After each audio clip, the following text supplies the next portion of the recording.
Haleluya, puji nama Tuhan, saudara yang kasih Tuhan. Kita berjumpa kembali dalam renungan mingguan. Kita melanjutkan pelajaran minggu yang lalu. Minggu yang lalu kita berbicara mengenai Yunus dan marahnya. Sekarang kita belajar mengenai Yunus dan pohon jarak. Kita akan baca di dalam Yunus 4 ayat yang ke-5 sampai dengan ayat yang ke-11. Tapi sebelumnya kita akan lihat dulu pohon jarak itu yang bagaimana. Saudara-saudara, ini adalah contoh pohon jarak yang tertulis di kitab Yunus. Saya akan bacakan ayatnya, yaitu di Yunus 4 ayat 5 sampai dengan 11. Yunus telah keluar meninggalkan kota itu dan tinggal di sebelah timurnya. Ia mendirikan di situ sebuah pondok dan ia duduk di bawah naungannya menantikan apa yang akan terjadi atas kota itu. Lalu atas penentuan Tuhan Allah, tumbuhlah sebatang pohon jarak melampaui kepala Yunus untuk menaunginya, agar ia terhibur daripada kekesalan hatinya. Yunus sangat bersukacita karena pohon jarak itu. Tetapi keesokan harinya, ketika fajar menyingsing, atas penentuan Allah datanglah seekor ulat yang menggerek pohon jarak itu sehingga layu. Segera sesudah matahari terbit, maka atas penentuan Allah bertiuplah angin timur yang panas terik, sehingga sinar matahari menyakiti kepala Yunus. Lalu rebahlah ia lesu dan berharap supaya mati. Katanya, lebih baiklah aku mati daripada hidup. Tetapi berfirmanlah Allah kepada Yunus, layakkah engkau marah karena pohon jarak itu? Jawabnya, selayaknya lah aku marah sampai mati. Lalu Allah berfirman, engkau sayang kepada pohon jarak itu, yang untuknya sedikit pun engkau tidak berjerih payah, dan yang tidak engkau tumbuhkan, yang tumbuh dalam satu malam dan binasa dalam satu malam pula. Bagaimana tidak aku akan sayang kepada Niniwe, kota besar itu, yang berpenduduk lebih dari 120.000 orang, yang semuanya tak tahu membedakan tangan kanan dari tangan kiri, dengan ternaknya yang banyak? Saudaraku yang sangat dikasih Tuhan, pohon jarak dalam bahasa Latinnya itu Ricinus communis. Jadi dia seperti yang tadi digambar, Ricinus communis ini adalah tanaman tahunan, jadi bukan tanaman musiman, tapi tanaman tahunan, annual plant.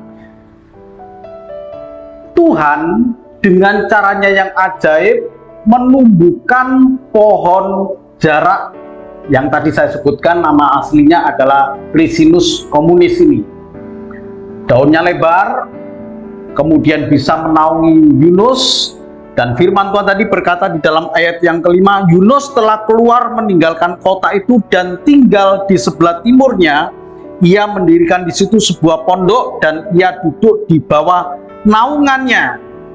Dia mendirikan pondok supaya dia bisa berteduh, ya, karena cuaca cukup panas. Menantikan apa yang akan terjadi atas kota itu.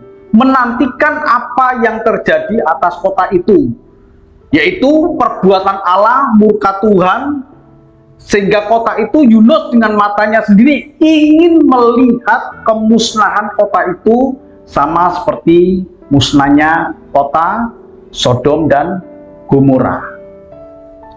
Saudaraku yang dikasih Tuhan, Allah kemudian menumbuhkan pohon jarak supaya Yunus terhibur dari kekesalan hatinya. Tetapi ada hal yang unik gitu ya, ada hal yang menarik untuk kita pelajari, yaitu ketika Tuhan menumbuhkan pohon jarak supaya Yunus ternaungi, Allah kemudian ayat yang ke-8 berkata, bertiuplah angin timur yang panas terik. Sebelum adanya angin timur, Yunus sudah merasakan panas supaya dia bisa bernaung. Itulah sebabnya Yunus membangun pondok, tentu dengan ala kadarnya. Dia bangun pondok asal bisa berteduh, asal bisa bernaung di situ. Tapi kemudian Allah menumbuhkan pohon jarak atau Ricinus communis itu supaya Yunus bisa bernaung di situ. Dan kemudian Allah mematikan di situ. Kita lihat ya. Tetapi keesokan harinya ketika fajar menyingsing atas penentuan Allah, ayat yang ke-7, datanglah seekor ulat yang menggerek pohon jarak itu sehingga layu. Yunus tidak punya lagi tempat untuk bernaung, dan kemudian Allah meniup angin timur sehingga panas. Yunus marah kembali. Saudaraku, pelajaran yang begitu indah. Allah itu punya cara-cara untuk menegur seseorang. Dari pelajaran ini tentang Yunus dengan pohon jaraknya, kita boleh belajar mengenai cara Tuhan menegur seseorang yang boleh dikatakan keras hati gitu ya. Berapa kali Tuhan menegurkan tadi di dalam ayat 1 sampai dengan yang keempat. Pelajaran minggu yang lalu berbicara tentang Yunus dengan amarahnya. Sekarang amarah itu tetap ada. Jadi Yunus tetap keras hati untuk melihat perbuatan tangan Tuhan, supaya tangan Tuhan itu memusnahkan kota itu sekalipun mereka bertobat.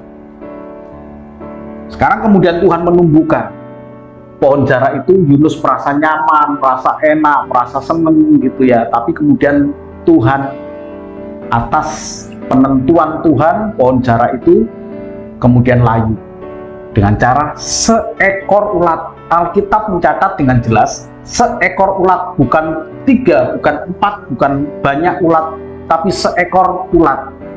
Tentu secara logika seekor ulat tidak mampu membuat layu dalam waktu sekejap. Ya, hanya cara Tuhan, kuasa Tuhan yang menentukan pohon jarak itu layu. Yunus nyaman dengan pohon itu. Pelajaran dari kisah ini, keusikan diganggu ya. Kenyamanan dari Yunus itu diganggu. Ini berbicara mengenai kenyamanan pikiran Yunus yang tetap berharap tentang pola pikir tradisional itu diganggu oleh Tuhan. Supaya Yunus berubah. Dan Allah kemudian berkata, Yunus, engkau sayang kepada pohon jarak itu. Jadi Tuhan punya berbagai macam cara untuk menegur seseorang. Saudaraku yang kasih Tuhan, pelajaran penting pada renungan mingguan ini. Ketika kita keras hati, ketika kita mempertahankan apa yang salah, apa yang tidak benar dalam kehidupan kita ini, Tuhan memiliki begitu banyak cara untuk menegur kita. Haruskah kita menunggu teguran Tuhan dulu, ataukah kita berubah? Ya, kalau kita tidak berubah, kembali Tuhan menyatakan cintanya kepada orang yang keras hati itu dengan cara menegur dia. Yang semestinya tidak perlulah Tuhan itu menegur kita.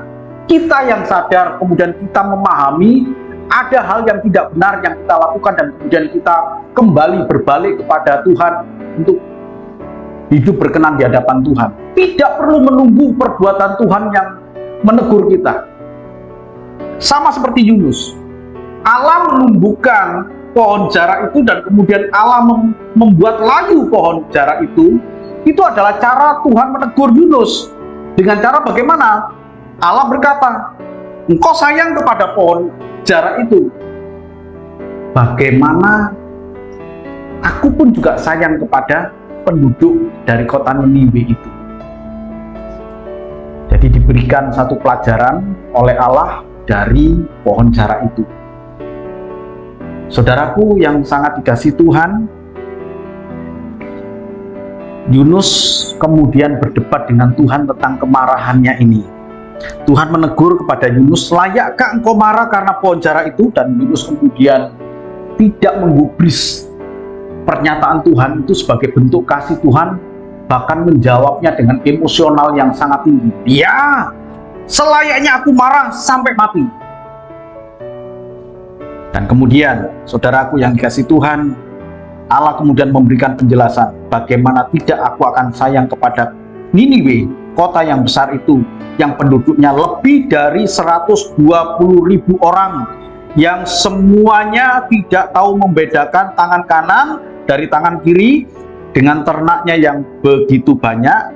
Kalau mau saya tambahkan tanpa mengurangi arti, sekarang orang yang 120.000 orang itu yang tadinya tidak tahu membedakan tangan kanan dengan tangan kiri, sekarang sudah berubah.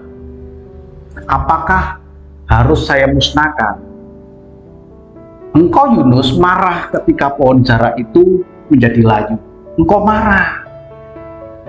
Saya pun juga sayang kepada penduduk yang 120.000 orang itu. Aku sayang seperti sayangnya Yunus kepada satu pohon jara. Kisah selanjutnya saya tidak bisa menduga-duga karena kitab Yunus ini ditutup sampai di dalam ayat yang ke-11. Apakah Yunus tetap marah? Apakah Yunus menerima didikan dari Tuhan? Apakah Yunus kemudian lari dan meninggalkan Tuhan? Tidak ada yang tahu. Tidak bisa kita menduga-duga karena hanya dicatat sampai di situ. Tapi ada pelajaran yang jelas penting bagi kita. Yang pertama, pohon jara berbicara mengenai kenyamanan hidup kita yang membuat kita lupa kepada Tuhan. Dan itu Tuhan mau hal itu dihilangkan. Sama seperti pohon jara yang mati dalam waktu semalam hanya oleh karena seekor ulat. Kenyamanan itulah yang harus kita tinggalkan, saudaraku. Jika kenyamanan itu membuat kita meninggalkan Tuhan. Dan yang kedua, kasih Allah kepada orang-orang yang berdosa tidak terbendung kasihnya. Jadi kalau kita mengharapkan sesuatu kecelakaan, suatu hal yang buruk terjadi pada orang-orang yang tadinya jahat dan kemudian bertobat, dan kemudian kita, apalagi kita menjadi korban dari orang jahat itu, wah sangat kita mengharapkan di depan mata kalau bisa saya melihat orang itu celaka, padahal orang itu sudah bertobat. Sekali lagi, Tuhan punya kasih yang begitu besar kepada 120.000 orang-orang Niniwe yang tidak bisa membedakan tangan kanan dari tangan kiri, tapi sekarang telah berubah. Kasih anugerah Tuhan berlaku atas mereka. Demikian juga dengan dalam diri kita. Saudaraku yang kasih Tuhan, mari kita merasakan betapa besar anugerah Tuhan yang sudah Tuhan nyatakan dalam hidup kita. Dan sekarang ketika kita merasakan anugerah Tuhan itu, mari kita hidup di dalam kebenaran Tuhan, bukan meninggalkan Tuhan, apalagi marah. Seperti Yunus marah dan berkata, selayaknya lah aku marah sampai mati. Tuhan memberkati. Amin.